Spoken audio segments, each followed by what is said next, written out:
Oi, pessoal, prazer. Eu sou a Keila, fundadora da Clube Fit, que além de ter o compromisso de entregar alimentação saudável, nós também temos o propósito de entregar conteúdo sobre saúde. E hoje, no nosso podcast, nós vamos tratar de um dos temas mais pesquisados na internet, que é sobre prevenção e tratamento ao câncer.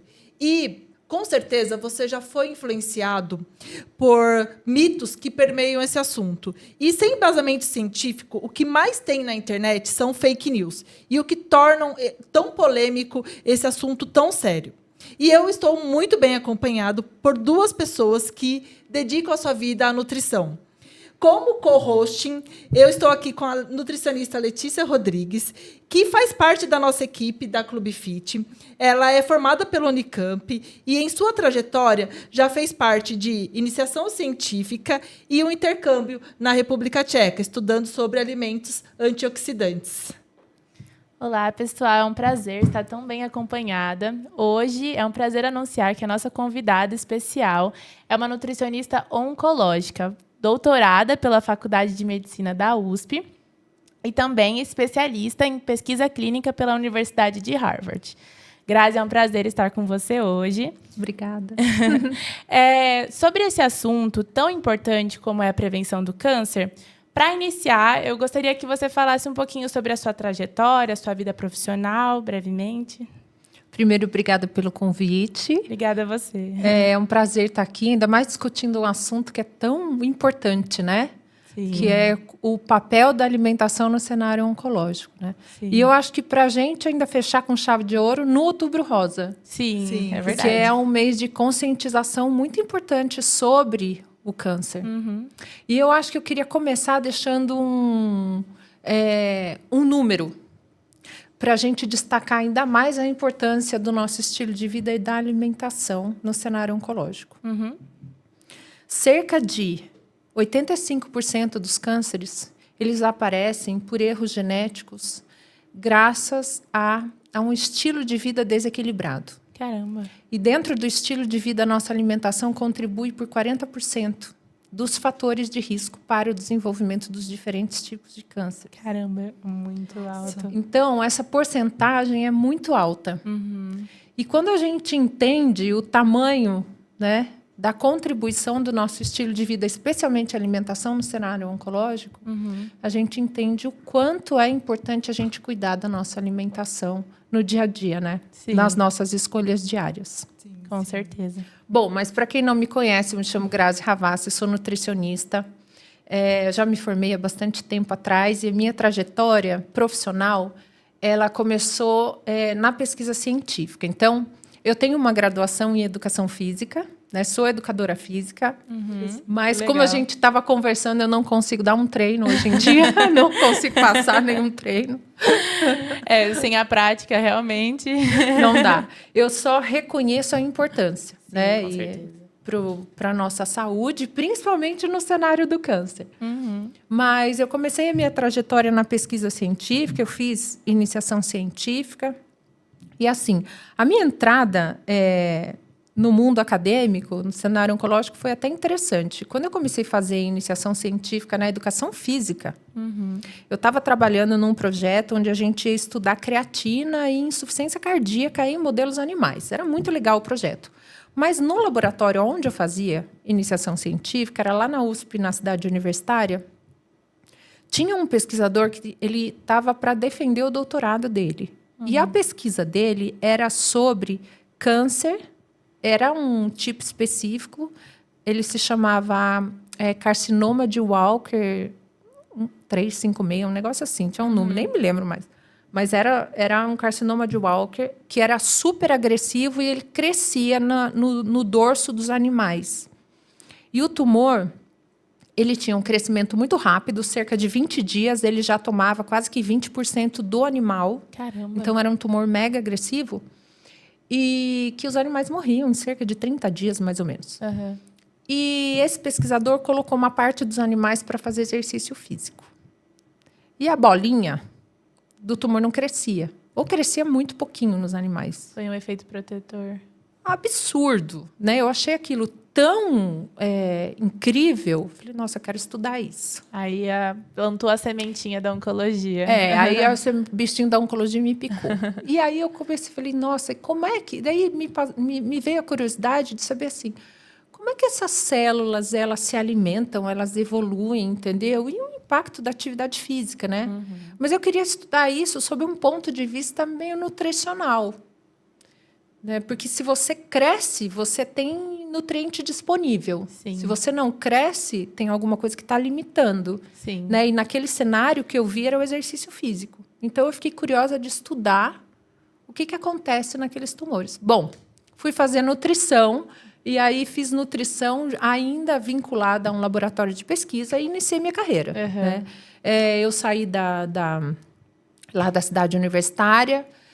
Quando eu estava na nutrição, eu fui fazer iniciação científica na Faculdade de Medicina da USP. Terminei a faculdade, fiz mestrado, fiz doutorado, fui contratada lá na Faculdade de Medicina da USP, tudo estudando metabolismo tumoral. E tive a felicidade de entrar na oncologia. Então, eu estudei metabolismo tumoral no melhor lugar, né? Sim, com certeza. Então, eu conheci ali a minha co-orientadora, ela se chama a doutora Mitzi Brentani, e ela foi uma das primeiras pesquisadoras a estudar bioquímica tumoral. Então, eu estava ali, para mim, era referência, um poço de conhecimento. E estudei muito lá. Então, a base do meu aprendizado é metabolismo tumoral, e eu aproveitei para estudar o metabolismo de diferentes tumores. Usei a metabolômica como uma ferramenta. Hoje é uma tecnologia que está em alta, mas eu já estudei isso há bastante tempo atrás, né? Uns 10 anos atrás. Mas para identificar como é que essas células elas consomem os nutrientes. Então, nessa minha jornada acadêmica, eu me considero uma pessoa assim, muito feliz, de muito sucesso. Então, eu publiquei muitos artigos, eu fui uma das primeiras pesquisadoras a publicar que células tumorais não dependem só de açúcar para sobreviver, ou só de glutamina, né? Então, aprendi a identificar como é que elas se adaptam ao ambiente metabólico do paciente. Então, isso me agregou muito. Eu sou coautora da diretriz Braspin para paciente oncológico, tenho uma pós-graduação em nutrição oncológica, né? Então, essa vida acadêmica me deixou muito feliz, mas, por outro lado, me deixou um pouco frustrada, porque eu conversava com muitos pesquisadores. E os pacientes que precisavam saber, eu acho que dos avanços, né, na ciência, na tecnologia, demorava demais para chegar, né? Sim. Então, e quanto mais eu estudava, mais eu entendia o conceito de que o câncer, ele não é uma doença genética, apesar de ele nascer de alterações genéticas. Ele é uma doença metabólica. Não é à toa que... Tem uma predisposição, algumas pessoas nascem, mas o estilo de vida é o que vai dar realmente o gatilho para desenvolver ou não. Exatamente. Né? Então, você teve uma base científica, né, para aplicar na clínica. Exatamente. Então, quando a gente entende o quanto o nosso metabolismo pode ser esse gatilho, tanto para a proteção como para o desenvolvimento do câncer, e um dos fatores que mais interfere no nosso metabolismo é a alimentação. Então, a gente começa a entender o protagonismo da nutrição no cuidado com a saúde, na prevenção do câncer ou no desenvolvimento da doença, né? Perfeito. E aí eu saí, eu fui tirando o meu pezinho um pouco da pesquisa. Ainda tenho alguns vínculos, porque eu tenho alguns trabalhos clínicos, né, na área de câncer de mama, mas eu fui tirando um pouquinho o pezinho da pesquisa, fui me dedicando mais ao consultório, né, ao atendimento. É uma delícia, né? Então, é um pouquinho muito bom aplicar o conhecimento, né? Muito. É satisfatório demais, né? Imagino. Você já comentou um pouco sobre esse padrão, a importância da alimentação, né? Queria já puxar o gancho para perguntar para você sobre a importância da alimentação na prevenção. A gente sabe que é muito importante, né, no tratamento, durante o tratamento de câncer, mas para você comentar um pouquinho sobre a prevenção, qual o padrão alimentar que exerce esse papel, né, protetor? Sim. Quando a gente fala de prevenção do câncer, eu acho que tem alguns conceitos aqui que eu acho que vale a pena a gente mencionar, né? Quando a gente pensa em doença crônica, né? Diabetes, hipertensão, doença neurológica, obesidade e o câncer, a gente pode definir essas doenças, não definir, mas enxergar uma base, né? Um pano de fundo comum, né? Por trás dessas doenças, que é a inflamação. Então, essa inflamação, não aquela inflamação fisiológica que precisa acontecer no nosso corpo, né? Mas uma inflamação descontrolada, crônica, né? Principalmente de baixo grau, né? Sim. Então, quando a gente pensa num cenário de prevenção, controlar o processo inflamatório, que é base para o desenvolvimento das doenças, é um aspecto importante. Sim. O que a gente come pode impactar em como o nosso sistema imunológico funciona. Com certeza. Então, ter uma alimentação saudável é importante porque pode mudar, né, pode impactar positivamente em como o nosso sistema imune funciona. O que é impactar positivamente? Regular esse processo inflamatório, né? As células imunológicas, elas conversam entre si por meio da produção de substâncias. E essas substâncias são produzidas dependendo da qualidade da nossa alimentação. Então, se a gente tem uma alimentação equilibrada e saudável, eu tenho um funcionamento do sistema imune também mais equilibrado, mais saudável. Sim. Não é que ele não vai inflamar nunca, vai inflamar, mas essa inflamação ela tem um controle. Controlada. Né? Ela é controlada e favorável à saúde. Né? O nosso corpo tem que eliminar vírus que não é bem-vindo, né? Micro-organismos oportunistas que causam infecção. Sim. Né? E também células mutadas que podem dar origem ao câncer. E a nutrição ajuda em todos esses aspectos. A nutrição ajuda em todos esses aspectos. Tem um meio do caminho aí, eu acho que tem um mediador, né? Nessa comunicação entre nutrição e sistema imunológico, que é a nossa microbiota intestinal, o nosso ambiente intestinal. Sim, com certeza. Então, o que a gente come determina o nosso ambiente intestinal, o tipo de bactéria que mora conosco. Essas bactérias interagem com o sistema imune, educando o sistema imunológico em direção à saúde. E o contrário é verdadeiro. Quando a gente tem uma alimentação desequilibrada, a gente também vai desequilibrar o ambiente intestinal e isso tem um impacto negativo no sistema imunológico, abrindo aí uma série de oportunidades para o desenvolvimento das doenças crônicas, incluindo o câncer, né? Com certeza. E esse padrão alimentar que você comentou, né? Com certeza inclui alimentos in natura, né? Verduras, legumes.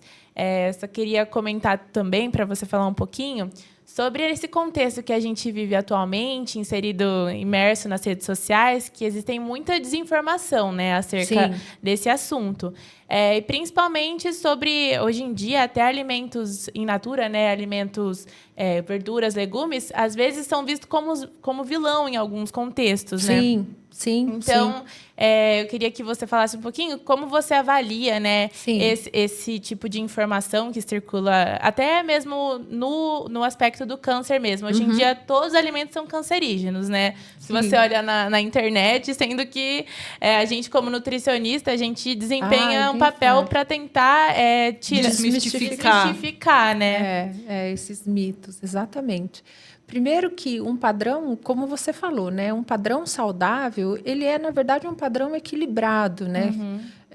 Nós, como nutricionistas, a gente aprende, né, o que é um padrão equilibrado, né? É um comportamento alimentar onde você tem os macronutrientes, carboidratos, proteínas, gorduras de boa qualidade, de preferência proteínas magras, né?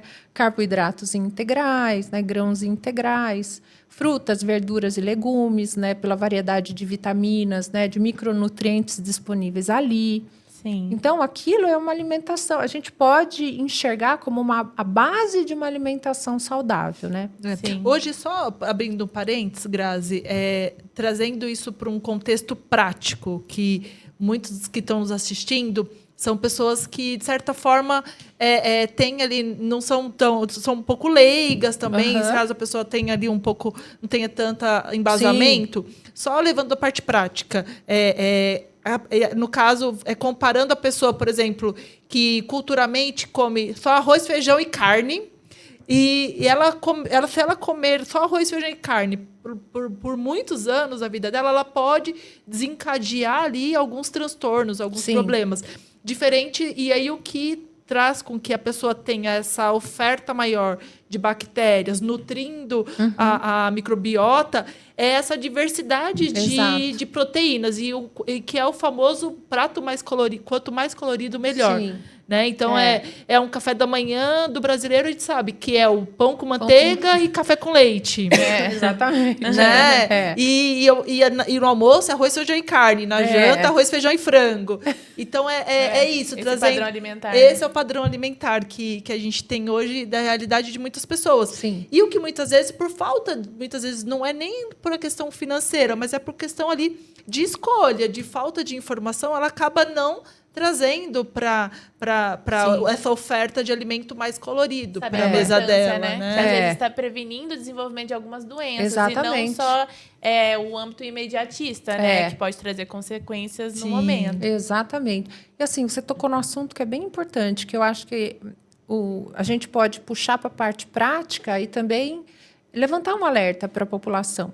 Que é assim, o que é saudável para uma pessoa, né? A gente sabe que a base da alimentação saudável pode ser o arroz, feijão, a carninha, mas tem que ter a salada, né? E não é uma folha de alface e um tomate ou dois raminhos de brócolis, né? Sim. Todo mundo está escutando isso. Só isso não vale, né? Não vale. Então, consumir mais frutas, né? Melhorar a relação entre os nutrientes, entre a quantidade de carboidrato, a quantidade de proteína do dia, né? E então, essa salada no almoço, essa salada no jantar é importante. E uma variedade também, né? Sim. Porque se a gente for sempre consumir os mesmos verduras, mesmos legumes, a gente pode acabar tendo alguma deficiência nutricional. Exatamente. Se a gente não variar e consumir todos os tipos de vitamina. É até importante, eu sempre converso, a gente trabalha na formulação dos cardápios, né?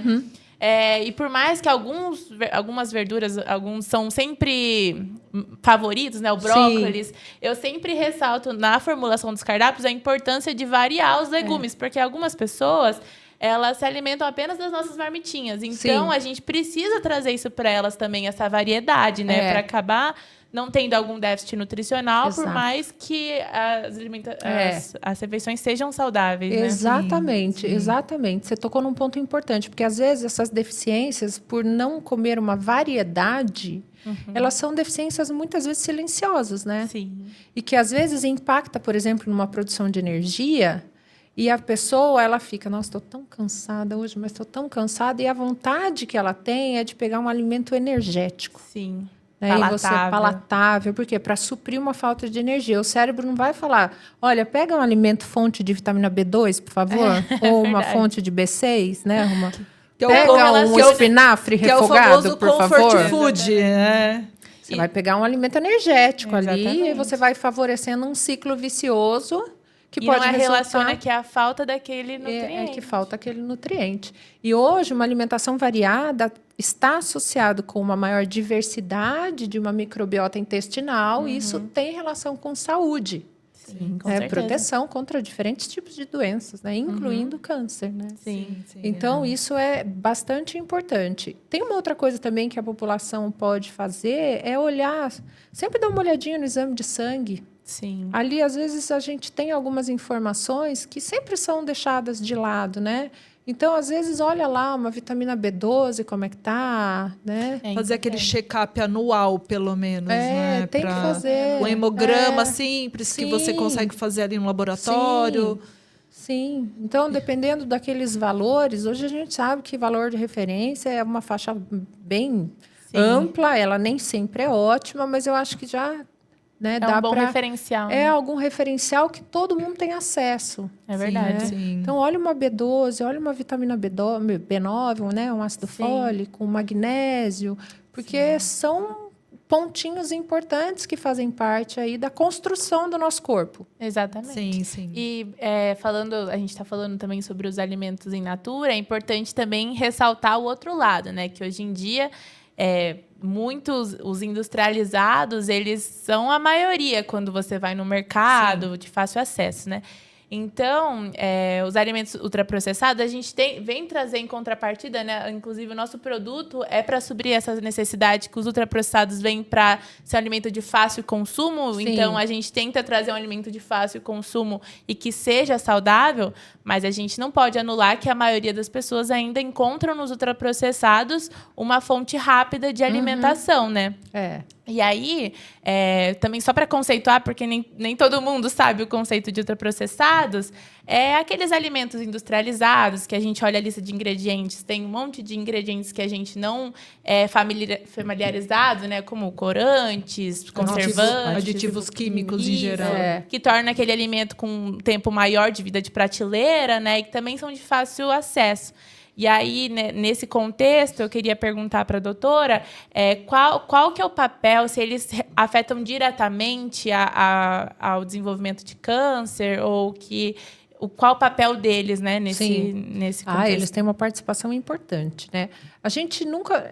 o câncer é uma doença multifatorial, né? Então, precisam vários fatores juntos, né, agirem, aumentarem aí processos inflamatórios, causarem lesões no DNA para que isso favoreça mais tarde o desenvolvimento de tumores, né?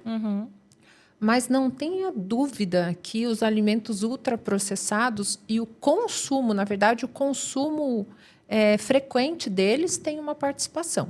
Com certeza. Né? Potencializando os efeitos de uma inflamação, por exemplo. Né?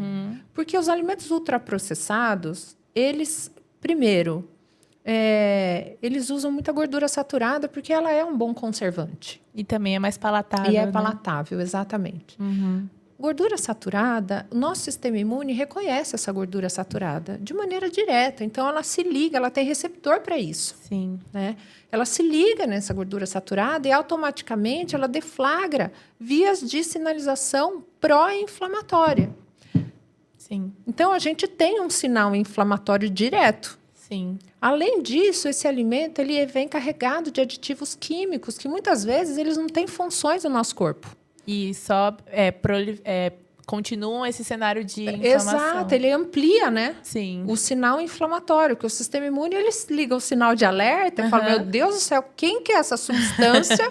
O que eu vou fazer com ela? Sim. E se ele não excreta, ele dá um jeito de dar uma armazenada no tecido adiposo. Sim. E é muito interessante, porque isso é uma proteção do nosso corpo, para que toxinas não cheguem a atingir o nosso cérebro. E nesse contexto, os antioxidantes, né, que também hoje em dia são muito falados, né? Eu não sei se você pode falar um pouco melhor sobre isso, mas o papel deles, né, que as verduras, as frutas, os legumes, o papel que eles desempenham nesse contexto. Nesse contexto, né? Porque esses alimentos ultraprocessados, eles são deficientes em nutrientes, em micronutrientes, em antioxidantes.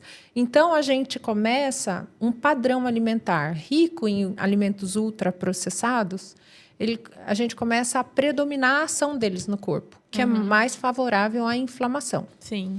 Resultado, um dos efeitos colaterais da inflamação, estresse oxidativo, aumento da produção de radicais livres, né? Lesões genéticas. Sim. Por um hábito rico em ultraprocessados, faltam micronutrientes antioxidantes. Como é que eu vou lidar com isso? Como é que eu vou neutralizar esse estresse oxidativo? Aí eu fico com menos munição para neutralizar todo esse estresse. Então, eu favoreço lesões genéticas que favorecem o desenvolvimento do câncer em longo prazo, né? E os alimentos que são ricos em antioxidantes são as frutas, verduras, legumes. Aí, de novo, o papel do padrão alimentar de ter uma alimentação saudável sempre desempenha contra esse cenário, né? Exatamente. Ele é favorável à saúde, ele vai te ajudar a proteger, ele protege os seus genes, né, contra as agressões que elas ocorrem, né, gente? A gente vive num mundo... Poluição, estresse. Exato. A gente vive num mundo que é pró-carcinogênico. A gente precisa munir o nosso corpo de antioxidantes, né? De ferramentas para a gente conseguir lidar com esse mundo que a gente vive. A gente vive muito mais em anos, né? Hoje em dia, nós trabalhamos mais. Sim. Sim.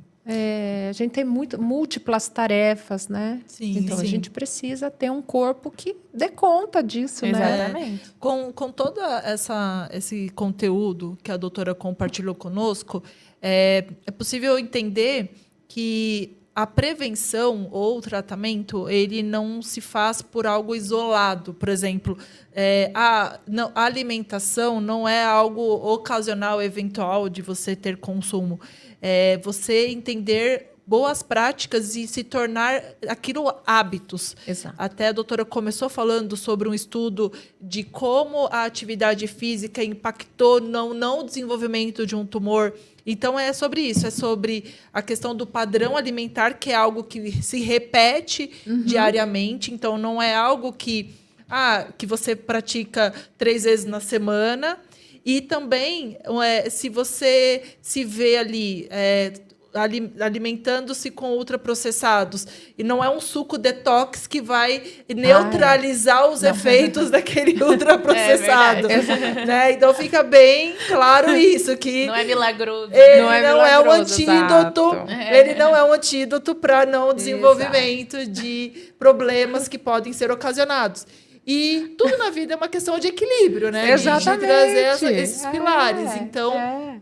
bem importante. E quando a gente falou bastante sobre essa questão da escolha do ultraprocessado, dessa questão da oferta, da grande oferta que a gente tem até dentro do contexto da Clube Fit, para nós é uma concorrência até desleal, porque as pessoas elas têm um rótulo que... Primeiro que comida congelada não é gostosa. Não, tem uma série de desafios ali que a gente precisa fazer com que as pessoas vejam a comida congelada como uma grande aliada, porque é algo que você pode armazenar no seu freezer. E as pessoas falam, mas por que você vende o suco congelado? Porque ele não tem conservante. Você estava comentando sobre os ultraprocessados, né? Eles têm os conservantes. Nossa maneira de conservar é congelando. É congelado, mas exatamente. mantém todas as propriedades. Exatamente. Exato. E a comida, ela é congelada por quê? Porque ela não tem conservante. Então, tudo que está na prateleira do supermercado, né, fazendo essa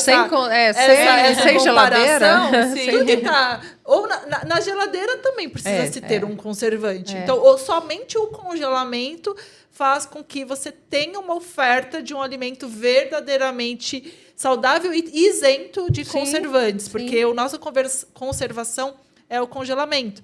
E é uma coisa que eu sempre falo, assim, quando as pessoas vêm e colocam alguns pontos negativos ali, mas muito mais dentro da palatabilidade do congelado.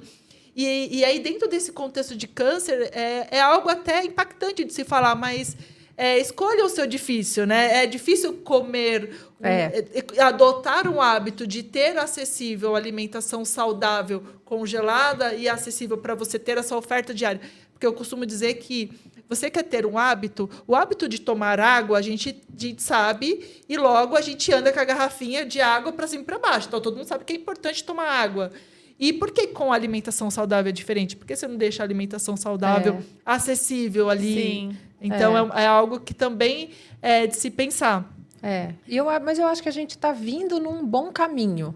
Né? Porque eu acho que a nutrição nunca teve tão em alta como está agora. Tem se falado muito. Tem se falado muito, e isso é muito bom. Sim. Né? Os estudos, tem estudos que estão sendo publicados agora, que iniciaram, iniciaram há 10 anos atrás. Então, assim, grandes publicações, ainda mais você, né, que está na área de epidemiologia, sabe bem o quanto isso é demorado, né? Sim. A gente compara muito como que estava a situação antes e a situação agora, e realmente, se comparar, as pessoas têm mais consciência da alimentação, exatamente. mas ainda assim não é suficiente, né? Eu acho que ainda não é suficiente, porque eu acho que existe ainda um outro...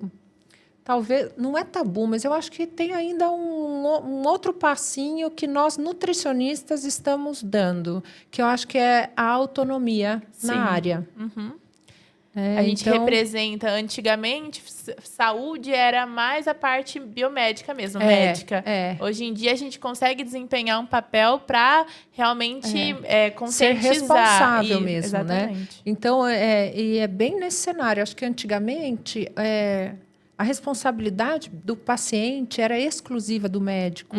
E ele tinha nas mãos a tomada de decisão quase que inteira, né? Você vai se movimentar, você não vai se movimentar, você vai comer isso. Tanto é que a dieta do hospital, ela vinha lá, a dieta pastosa, dieta oral, leve, dieta sem sal, leve, nananã, né?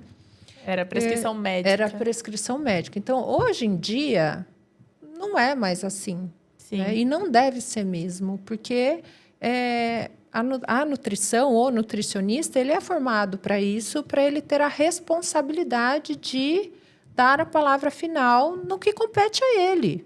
Exatamente. Eu até converso com a Keila muito sobre isso, que é difícil você achar uma empresa que realmente coloque nutricionistas para atender o paciente, o cliente, né? Sim. E o quão isso é importante realmente para dar um direcionamento baseado na ciência, né? Exato. Então, lá tem um time de nós somos em 3 nutricionistas que realmente atendemos os pacientes de acordo com as individualidades, porque hoje em dia não tem como você generalizar ver uma alimentação para todo mundo. Por isso que tem que ter esse olhar mais direcionado, mais individualizado, porque é isso que você comentou. Antes era do médico, né? O papel do médico fazer essa individualização. Hoje em dia é o nosso papel também, nutricionista, em conscientizar e direcionar individualmente, né? E se responsabilizar por cada conduta. Sim. Né? Pelo que fala, né? E como fala. Então, isso é muito importante. Então, eu acho que a gente está vindo num bom caminho. Embora com essa alta da nutrição, muitos outros profissionais, eu acho que se sentem no lugar de fala, né? Que às vezes aí eu acho que são responsáveis pelas fake news, né? Muitas vezes nem profissional da saúde, qualquer pessoa acha que está no lugar de falar sobre nutrição. Né? E às vezes pega uma informação pela metade e sai replicando. Sensacionalista, né? E aquilo vira uma verdade absoluta que mais atrapalha do que ajuda, né? Sim. Então, e aí vira aquele terrorismo nutricional, que a gente às vezes na consulta você fica lá mais de 1h30 só para quebrar conceitos. Sim, exatamente. Falando sobre isso, né? Sobre mitos, a gente vê muito sobre diabetes, né? Sim. Sempre está em pauta, né? Nas redes sociais. Alimentos zero hoje em dia são muito mais falados do que antigamente, né? Porque as tecnologias avançaram muito, né? E aí, nós temos como grande parte dos nossos clientes o público diabético, que realmente nos procuram em busca de uma alimentação mais saudável, mais equilibrada, com todos os grupos alimentares. Realmente nos procuram com essa finalidade. Também temos muitas sobremesas zero, que também facilitam tanto na aderência da dieta também, uma dieta saudável, porque se uma pessoa ela tem o padrão de consumir ultraprocessados, muitos doces, você não consegue cortar esse tipo de produto, não dá. Só piora a aderência. Só piora a aderência, Então, por isso que a gente sempre faz muitas... o pessoal fala marmita fit, pensa só em frango com batata doce, né? e não pensa que realmente a alimentação saudável é arroz, é o feijão, é o legume. Então... muitos deles vêm com esse tipo de pensamento que é derivado da internet, que esse padrão alimentar saudável é meio distorcido, né? Então, muitos deles vêm nos procurar, realmente procurando uma alimentação saudável de fácil aderência, que seja parecido já com o que eles consomem. Os doces também, que você vai experimentar depois, são maravilhosos. Estou ansiosa pelos doces. São zeros, mas eu sempre falo... Tira esse conceito do zero que você tem na sua cabeça, porque é muito melhor, né? E aí, também falando sobre esse papel da diabetes, né? Mais para o nosso público diabético, que a gente sabe que é uma doença crônica, câncer também é uma doença crônica. Então, eu queria que você falasse um pouquinho mais qual que é a relação. Eu sei que você já comentou que fez estudos sobre a glicose e o metabolismo tumoral, né? Então, mas qual que seria essa relação da diabetes com o desenvolvimento do câncer? Ou não controle da diabetes. E também, só pegando um gancho, o quanto não controle glicêmico pode agravar e até desencadear ali alguns outros efeitos colaterais, né? A gente tem aí um impacto do diabetes e do descontrole, né, da glicemia, tanto na prevenção quanto no tratamento e no pós-câncer também. Né? Quando a gente fala de prevenção, Então, não controlar a glicose, ter um diabetes, o que acontece é que essa glicose aumentada, sabe quando a gente olha lá no exame de sangue tem a hemoglobina glicada, Sim. né? Que é a glicose que gruda na hemoglobina, né? Sim. Para quem não sabe, então a hemoglobina glicada é a hemoglobina grudada na glicose. Então, Sim. quando a glicose gruda em alguma proteína, ela prejudica a função dessa proteína. Só que quando a glicemia está alta, não é só a hemoglobina glicada que pode ficar glicada. Proteínas de reparo de DNA também ficam. Então, o açúcar gruda nessas proteínas de reparo de DNA. E como o próprio nome diz, elas são proteínas que reparam Importantes. danos genéticos que poderiam evoluir para o câncer. Sim. Então, quando a pessoa tem a glicemia alta e não controla, ela tem um risco maior dessa glicose grudar nas proteínas de reparo de DNA e ela vai perdendo a função dessas proteínas e os genes ficam desprotegidos. E sem contar que a diabetes ela ocorre em meio à inflamação. Sim. E a inflamação é marcada por estresse oxidativo que causa lesão genética. Aí você perde um soldadinho protetor, você fica mais vulnerável a lesões genéticas que favorecem o câncer. Então, esse contexto da glicemia descompensada aumenta esse processo que você comentou dos açúcares grudarem nas proteínas que desempenham um papel regenerativo, né? Protetores genéticos. Né? Então, eles favorecem, então elas deixam o nosso ambiente genético muito sensível e favorável ao desenvolvimento. Exposto. Né? Fica exposto, exatamente. Então, para vocês terem uma ideia, pessoas com diabetes têm 30% maior risco de desenvolver câncer, quando comparado a pessoas que não têm diabetes. Vamos, só uma dúvida. Por exemplo, uma mulher 40 ou acima de 30 anos que desenvolve uma obesidade, que fica com sobrepeso, e logo vem com a diabetes adquirida. E essa mulher, ela não controlando diabetes, se ela tiver, ela tendo predisposição ou não, ela pode desencadear depois ali, principalmente se ela tiver alguma hereditariedade, ou também não necessariamente ela pode vir a desenvolver algum quadro oncológico? Pode. Ela já tem mais risco, né? Então, veja, só a obesidade ela está associada com o desenvolvimento de mais de 13 tipos de câncer. Aí a gente adiciona ali mais o diabetes, que aumenta o risco de desenvolver câncer em 30%. Então, cada alteração ali metabólica que essa mulher apresenta vai aumentando o risco de desenvolver tumores. Se ela tiver uma predisposição genética ainda, então a gente adiciona mais um fator. Sim. E, doutora, então, tá vendo que é multifatorial? Sim. E uma dúvida é, o fato de ser mulher, isso tende a ter um pilar de um peso maior também? Ou não, o sexo, você está falando só para o sexo? Não necessariamente. Que não. Porque nós temos a questão do câncer de mama. Sim. Então, é uma dúvida que eu tenho. Assim. O fato de ser mulher vai aumentar o risco de câncer de mama. Mama, endométrio, ovário, né? Sim. Porque no cenário da obesidade, eu vou voltar mais uma vez no intestino. O cenário da obesidade, ele favorece um ambiente intestinal que é muito favorável ao crescimento de bactérias que reabsorvem estrógeno e fazem com que essa mulher seja exposta por mais tempo a níveis altos de estrógeno. Então, a gente tem um impacto do intestino. Além disso, o tecido adiposo maior dessa mulher tem uma enzima que chama aromatase, que também aumenta a produção de estrógeno.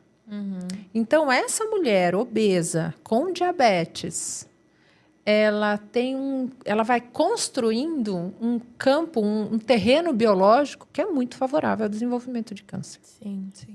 E por isso você comentou que é multifatorial, né? Mas também você comentou que o estilo de vida desempenha grande parte no... Se vai desenvolver, se tem propensão a desenvolver. Exato. Então... ele muda o cenário, né? Completamente. Você pega essa mesma mulher, coloca ela para fazer exercício. Aí já vai mudar, né, o tecido adiposo, Sim. composição corporal, aumento de massa muscular. Onde você tinha um pano de fundo inflamatório, com a frequência, regularidade do exercício, eu começo a produzir fatores anti-inflamatórios. Começo a regular o sono, então essa mulher dorme melhor. E se ela se alimenta melhor... Ela vai se alimentar melhor, porque é um ciclo que vai se retroalimentando. Né? Dormir melhor, não tem necessidade de tanto alimento energético. Sim. Sabe aquela busca pelo conforto alimentar, ela já é reduzida. Prazer na alimentação, né? Por quê? Porque você já passou pelo exercício, o exercício libera tanto neurotransmissor de sensação de bem-estar, sabe? Então, você começa a regular um monte de coisa e a sua alimentação vai junto, né? É verdade. Sim. Então, aí você muda o destino da pessoa. Sim. Muda mesmo. E acredito que das principais dúvidas das pessoas acerca desse assunto, a gente falou, tocamos aqui sobre hereditariedade versus adquirido, estilo de vida. Nesse contexto, qual o peso da hereditariedade com hábitos saudáveis e qual o peso da hereditariedade sem hábitos saudáveis? Ai, boa pergunta, né? Porque ele é gatilho também. Então, assim, o que a gente sabe é que existem algumas alterações genéticas que são herdadas, que ela tem um impacto no desenvolvimento do câncer que é alto, né? Como as mutações no BRCA, né, no gene BRCA, que é aquele da Angelina Jolie, que ela fez a cirurgia. Então, tem um impacto alto. Tanto é que existem cirurgias profiláticas, né, que você já tira a mama, mesmo sem ter o câncer de mama. Por ter hereditariedade. Claro que essa mutação, como ela é hereditária, ela é em um gene que participa também de reparos do DNA. Então, você perde um soldado. Então, nesse cenário, né, num dos cenários mais preponderantes da hereditariedade, é importante você ter um estilo de vida saudável? Muito. Porque se você não tiver e tiver mutações genéticas desse nível de penetrância, tudo bem, você não teve na mama, você pode ter no endométrio. Só vai piorar o cenário. Né?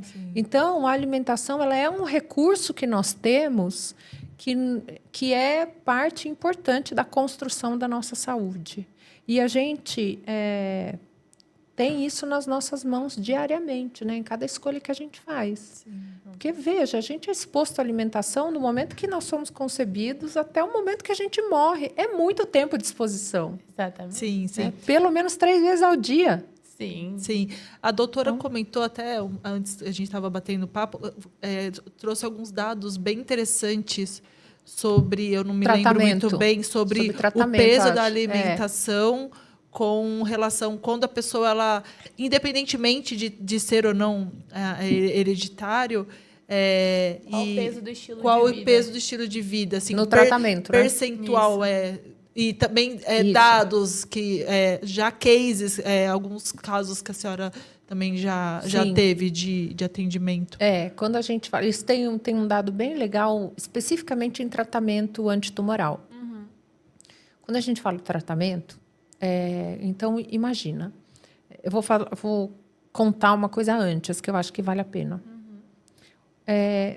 Nenhum indivíduo fica doente do dia para a noite.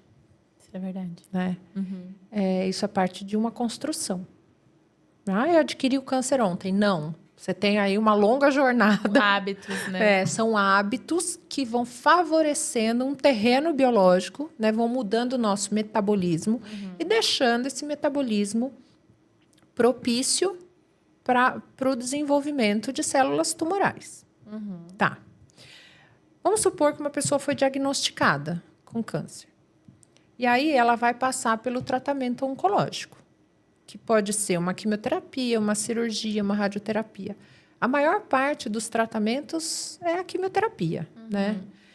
E se eu não mudei o terreno biológico que fez parte da construção da doença, quando eu adiciono o tratamento medicamentoso, eu posso ter um efeito benéfico do medicamento? Posso. mas o terreno continua o mesmo, concorda? Sim. Então, onde de um lado eu estou usando o medicamento, por outro, eu estou alimentando a doença. Sim. Então, o que a gente percebe é que se você não mudar esse terreno biológico que fez parte da construção da doença, a sua jornada durante o tratamento vai ser mais difícil. Os hábitos, se não mudar os hábitos. Se não mudar os hábitos, a jornada é mais difícil. Você tem mais efeito tóxico do tratamento, né? A quimioterapia, ela é um tratamento que é fundamental, tem que ser feito, mas a gente precisa reconhecer que ele tem inúmeros efeitos colaterais. Sim. Ele aumenta a inflamação. Sim, Com sim. certeza. Então, você imagina, eu estou colocando um fator inflamatório dentro de um ambiente inflamatório, eu estou destruindo um monte de célula saudável, e depois disso, tudo bem, se eu matar o câncer, ótimo, mas Sim. e depois disso? E a sequela que fica? Exatamente. Então, eu também posso favorecer um monte de lesão genética se eu não tiver matéria-prima para eu regenerar corretamente as minhas células saudáveis, né? Sim. Então, o hábito é tudo, né? Então, o hábito é tudo. E aí tem um artigo que foi recentemente publicado mostrando que indivíduos, era com um grupo de câncer de mama. Mulheres com câncer de mama submetidas à quimioterapia, que são acompanhadas por uma nutricionista e um educador físico, eles aumentam as taxas de resposta completa. Ou seja, o grupo de mulheres que foi acompanhada pela nutricionista e pelo educador físico reduziu completamente o tumor. Então, uma porcentagem maior de mulheres conseguiu responder completamente à quimioterapia, Caramba. de 20% para 50%. Então, se no grupo... Então, assim, no grupo... Mais que dobrou. Mais que dobrou. No grupo controle de 100 pessoas que só tomaram a quimioterapia, 20 pessoas tiveram uma resposta boa à quimioterapia. Do outro grupo de 100 pessoas que, né, passaram pela Nutri, pelo educador físico... Durante o tratamento, 50 pessoas responderam completamente ao tratamento. Isso traz solidamente, né, a importância Muito. realmente dos hábitos. Muito. Porque a gente fala e é diferente o impacto quando traz dados, né? Porque todo mundo sabe que hábitos saudáveis são importantes. Exato. Mas às vezes não tem noção da dimensão e realmente da diferença que faz, Sim, né? Sim. Muito. A mensagem aqui você que está assistindo, que foi impactado por essa mensagem, sinta-se um privilegiado de ter tido essas informações, esse conteúdo riquíssimo. Olhe de forma diferente para o alimento. O alimento, ele pode ser o seu único e o seu melhor remédio para tudo. Então, é por isso que a gente até começou dizendo o quanto a alimentação pode ser uma grande aliada, mas como pode ser uma grande causadora também, quando contribui, né? a gente escolhe por emoções, muitas vezes, o que vamos comer. É a fome emocional, né, doutora? Eu mereço. Sim, o eu mereço. Exatamente. Então, há controvérsias do que você merece. Você merece saúde, você merece vida, e isso está na natureza. Isso não está nos alimentos dos alimentos ultraprocessados. Doutora, Doutora, eu pedi aqui pedi para mandarem algumas dúvidas aqui para a gente, recebi aqui já algumas curiosidades e eu vou compartilhar com a doutora. Doutora, é verdade que micro-ondas pode alimentar o câncer? Não, mentira. É um mito. E de onde surgiu? Qual foi o tamanho da criatividade Não sei. que desencadeou essa fake news? Não sei, você sabe que tem coisa que eu tenho até preguiça de procurar, gente. Porque assim, eu acho assim que a gente sempre tem que usar a tecnologia a nosso favor, Sim. né? Sim. Então eu não sei de onde que surgiu. É que assim, como eu não entendo exatamente o que tem por trás dessas ondas do micro-ondas, né? Não, eu sei que não existe um trabalho na literatura científica comprovando que você usar micro-ondas pode te dar câncer, ou alguma doença neurológica, sabe? Isso acaba prejudicando, porque algumas pessoas acham que isso é verdade e acaba não usando como aliado, igual você comentou. Então, realmente, na alimentação, como, por exemplo, com uma alimentação congelada, que já torna mais fácil o acesso para ter esses hábitos saudáveis que a gente tanto comentou, essa pessoa ela não vai usar ele como aliado e acaba, às vezes, procurando um alimento de mais fácil acesso, que às vezes é muito pior para a saúde dela. E é muito comum, viu, doutora? As pessoas perguntarem, mas a marmitinha vai na air fry porque eu não tenho micro-ondas, vai no forno, não tem micro-ondas. Gente, usem o micro-ondas ao seu favor, pela sua praticidade.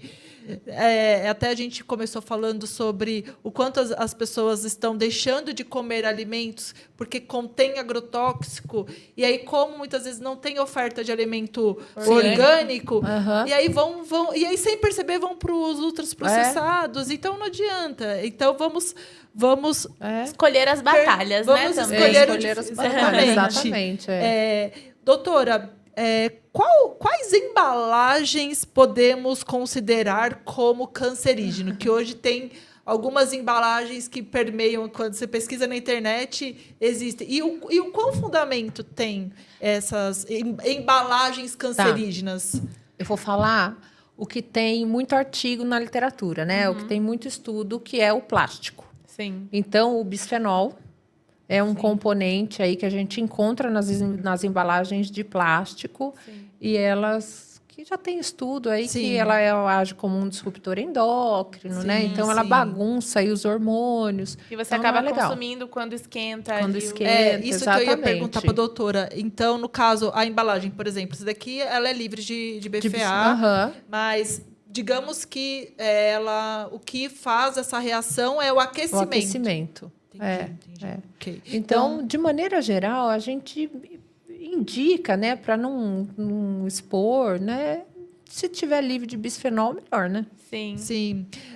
Parece que tem uma pessoa que comentou sobre isopor. Se isopor é cancerígeno e isopor não é cancerígeno. Não. É que assim, né? Pode ser que eu esteja falando alguma coisa que eu não conheço. Não vi estudo mostrando que isopor é cancerígeno, né? Sim. Mas nunca nada isoladamente é cancerígeno, né? Você comeu alguma coisa, fez... Porque você precisa causar lesão genética. Sim. E você precisa de um processo metabólico para isso, contínuo. Sim. Então, se você já tem padrão. aquela lesão aberta... Muitas coisas podem, nada isoladamente. Nada isoladamente. Eu vou te dar um exemplo. Minha mãe teve uma displasia que era muito semelhante ao processo oncológico. Eu não tenho dúvida que alguns hábitos que ela teve contribuíram para isso. Mas a panela, todas de alumínio, riscada já. Então... embalagem só de plástico, não tinha nada de zero bisfenol, não, porque na época... Sim, não se falava sobre isso. Não era assim, era Tupperware. Né? Então, ela tinha um hábito, assim, era fritura sempre. E é isso, é a soma de hábitos. E que ao longo do tempo que... então... E sim. E, bom, doutora, só para a gente poder encerrar... Tá bom, né? Fica delícia. Fica à vontade. Bom, a Lê tem mais alguma dúvida? Só para encerrar, eu queria que você deixasse uma mensagem, assim, dicas para quem realmente procura uma alimentação mais saudável, tanto para a prevenção do câncer, quanto para outras doenças crônicas e até para um melhor estilo de vida, assim. Sim. Algumas dicas que podem ajudar. Olha, sabe que uma coisa que eu gosto de trabalhar com as minhas pacientes, que é como a gente deve olhar a nossa alimentação. Eu acho que isso é importante, porque isso vai nos ajudar a escolher melhor o que a gente coloca para dentro. A alimentação, ela alimenta a nossa casa. O nosso corpo é a nossa casa. Né? É o lugar onde a gente habita. E é ele que nos ajuda a correr atrás dos nossos propósitos, dos nossos sonhos. Então, a alimentação, ela é teu combustível. O que você quer viver? Né? Eu tive uma paciente, ela já está comigo há 3 anos. E numa das últimas consultas, ela falou assim, Grazi, não estou bem com esse combo de químio. Mas sabe o que eu quero? Eu preciso ficar bem porque o meu netinho vai nascer.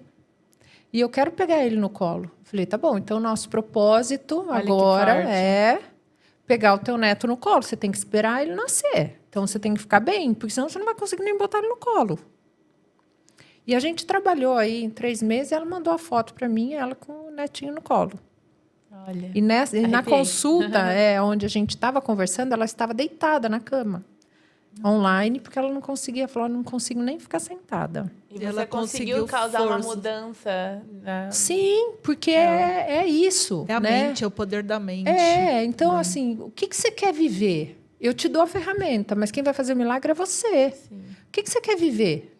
Eu te ajudo com isso. Né? Você tem que fazer a sua parte.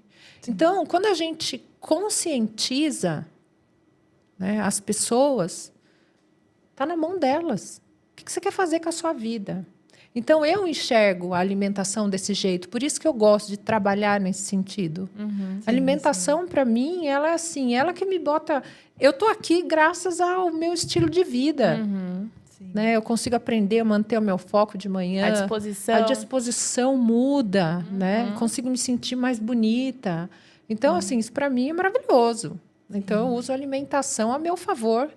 E isso me faz a escolher alimentos mais saudáveis. Isso não quer dizer que eu não gosto de um doce, que eu não gosto de comer um bolo. É o equilíbrio, né? Que às vezes eu pego um alimento ultraprocessado, eu como também. Sim, Mas com esse certeza. não é minha rotina. Sim, Não é a sim. base da sua alimentação. Não é a base da minha alimentação. A base da minha alimentação é o que tem na feira, no sacolão.